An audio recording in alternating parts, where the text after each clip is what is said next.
Para orientar o desenho da estrutura metálica no nosso modelo de estudo, podemos traçar algumas linhas de referência. A primeira delas é a linha média. Em seguida, vamos traçar a linha de referência dos 3 milímetros. Esta medida é determinada a partir da margem gengival de todos os dentes pilares. Com o auxílio de um compasso, podemos marcar no nosso modelo de estudo a distância de 3 milímetros de todos os dentes pilares. Esta marcação então é evidenciada com lápis vermelho, assim como no caso do equador protético. Vamos traçar em vermelho para não confundir com o desenho da estrutura metálica. Após determinar estes pontos, realizamos então a união, criando a linha dos 3 milímetros em relação à margem gengival.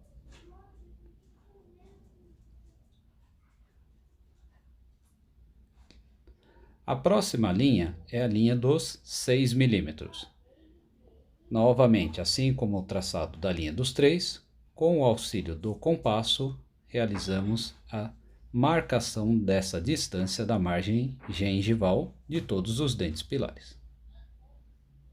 Unindo os pontos, temos agora a nossa linha dos 6 milímetros.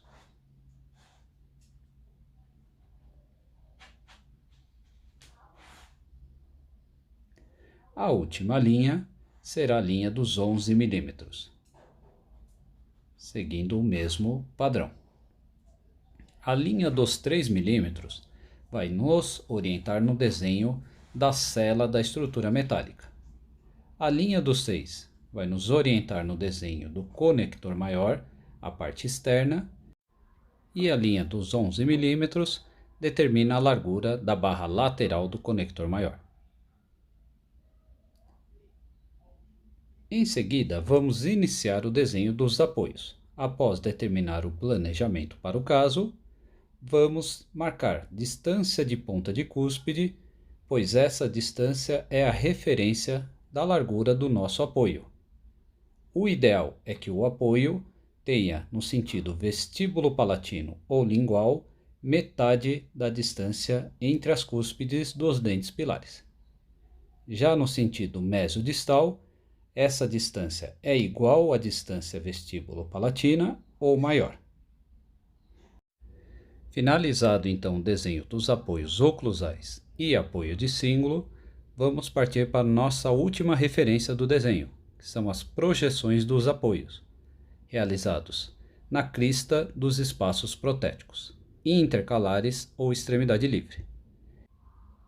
Esta projeção é feita na crista do rebordo em todos os espaços intercalares ou extremidade livre, marcando uma projeção vestibular e uma projeção palatina. A vestibular vai servir como referência, junto com a linha dos 3 milímetros, para o desenho da parte interna da cela. Unimos então os pontos vestibulares entre si em todos os espaços intercalares. A marcação vestibular vai até a linha dos 3 milímetros e retorna até a próxima marcação vestibular. A projeção palatina vai então à próxima linha, que é a linha dos 6 milímetros. Ela vai determinar o limite externo do conector maior. No caso de dentes em espaço intercalar, unimos um ponto palatino ao outro. Os últimos dentes do hemiarco levamos também até a linha dos 6. No caso do grampo circunferencial reverso, a mesma dinâmica. Do ponto palatino distal, vai até a linha dos 6 e busca o ponto palatino na mesial. A projeção vestibular do grampo circunferencial reverso busca então a linha dos 11 milímetros. Finalizado o desenho dos conectores menores, vamos desenhar agora o limite posterior do conector maior. Este fica uma distância média entre os últimos conectores menores e deve passar na linha média, formando um ângulo de 90 graus. Isto vai promover maior conforto para o paciente.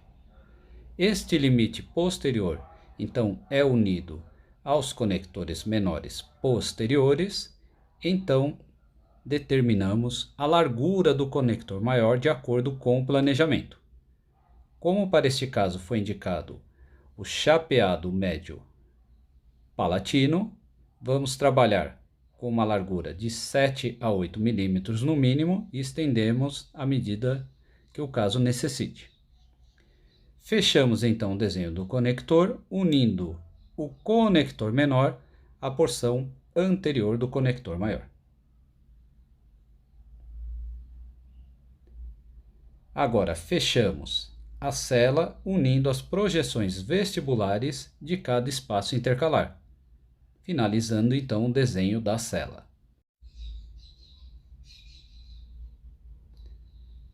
É importante respeitar as projeções para que possamos ter o nosso conector menor corretamente delimitado, fechando assim as 3 celas no nosso caso protético.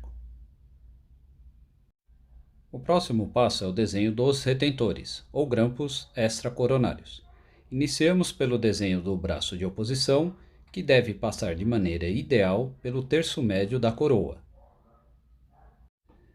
O braço de oposição é confeccionado em todos os dentes posteriores para promover a reciprocidade pela ação do braço de retenção, que será desenhado em seguida.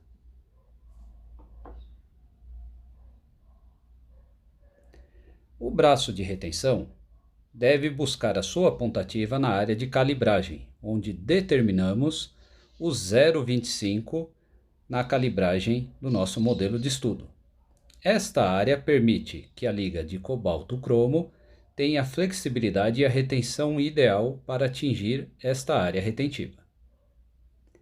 Para o nosso elemento 14, indicamos um grampo por ação de ponta, no caso, um grampo T.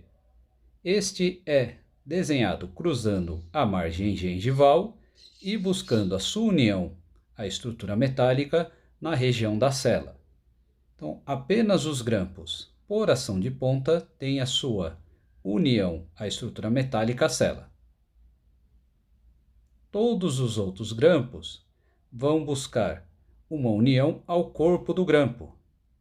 Este é realizado unindo o apoio ao braço de oposição e retenção e unindo a região inferior ao conector menor, criando assim o corpo do grampo, como podemos ver no desenho. Fechando então o desenho daquele retentor. O mesmo é feito em todos os grampos posteriores. No caso, um circunferencial simples, desenhamos o corpo do grampo no circunferencial reverso e também na região do nosso grampo por ação de ponta, no elemento 14. Este não vai se unir à ponta ativa, porém fechamos ao conector menor e ao braço de oposição. O mesmo acontece na mesial do nosso grampo anel com 2 apoios. O corpo do grampo também é feito no apoio de cíngulo e fechamos a outra ponta que não desce para um conector menor. Em alguns casos, podemos desenhar a placa proximal.